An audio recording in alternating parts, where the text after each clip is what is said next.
Mga mi, ito yung luma kong lalagyan ng bigas namin and yung capacity nito is 10 kilos lang. So matagal ko nang ginagamit to, siguro more than 5 years ko nang gamit to. And ngayon nga, dahil nga 10 kilos lang to and bumibili kami ng 25 kilos ng mga bigas, nag-upgrade na ako at papalitan ko na finally after how many years itong aming nilagyan ng bigas. Ito nga mga mi, yung ipapalit ko na rice dispenser namin. So ito, good for 25 kilos na to. Yung in-order ko is color white dahil nga ang team ko dito sa bahay ay team puti. So ayan, napakalinis na lang tingnan. And pinakagustuhan ko dito kasi gold yung kanyang pinaka-lock. And meron siya nilagyan dito ng laurel para daw iwas bukbok or sa sinasabi nila na kuto or mga insect sa bigas. So lalagyan mo lang ng laurel dito, tatanggalin mo to, tapos lalagyan mo siya ng laurel para hindi siya magkaroon ng insect or mga ants sa loob ng ating bigas. Pag in-open nyo yan, ganyan yung itsura niya mga mini. Pag bumili kayo nito, meron na siyang kasamang ganito.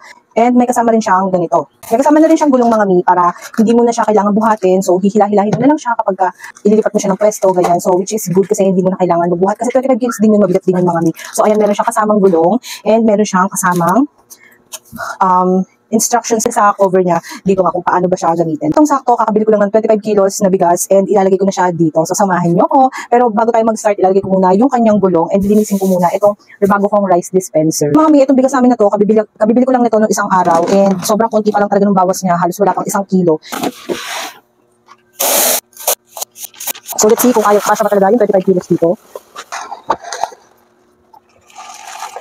Rin na itong mga mi, ilalagay ko na sa comment section or sa ating yellow basket yung link kung saan ko siya nabili. So ano pa inaantay nyo, i-check out yun na yan.